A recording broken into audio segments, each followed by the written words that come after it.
In this video, we're going to have a look at text and paragraphs.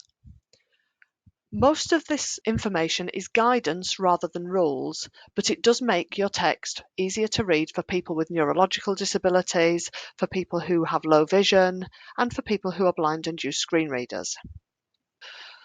So we have 6 things that we want to do.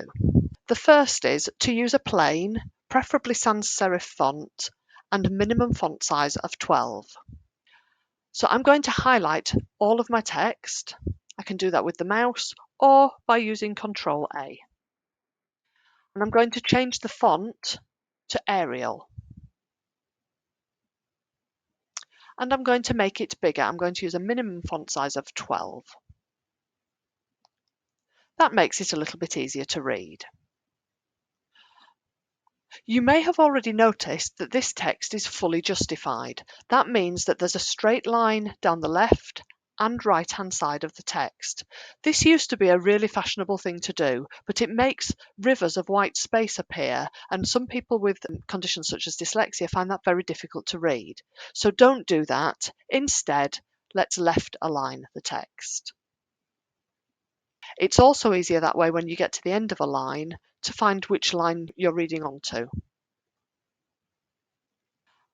Down here at the bottom, we've got a section that is in all capitals.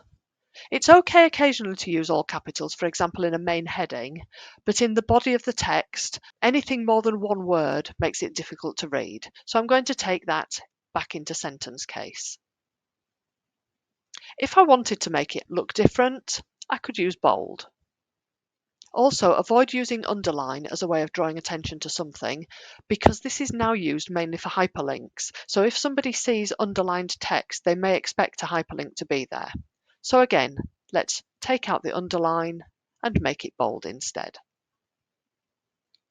Or we could use italics instead.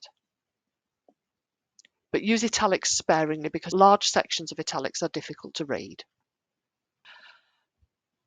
Next, we're going to look at line spacing and paragraph spacing. We're going to put these together. So I'm going to highlight everything again, and in the home menu, I'm going to go to the paragraph settings.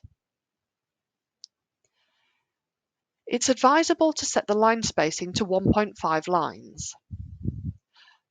That will space out all of the lines in your paragraphs. At the moment, we have a blank line. This was created by hitting the Enter key. But if a screen reader user is navigating line by line, it will read these blank lines, which is not very convenient. So let's take out the blank lines, and instead, we'll put in some space after each paragraph. So I'm going back into my paragraph settings, and the bottom section is spacing. I don't want to put in any spacing before, but I am going to put in 18 points of space after each paragraph. Now it's given the same effect, but without actually having an extra line. So if I press the down arrow key now, it takes me straight to the next paragraph. By doing that, we've made the text much easier to read than the original document.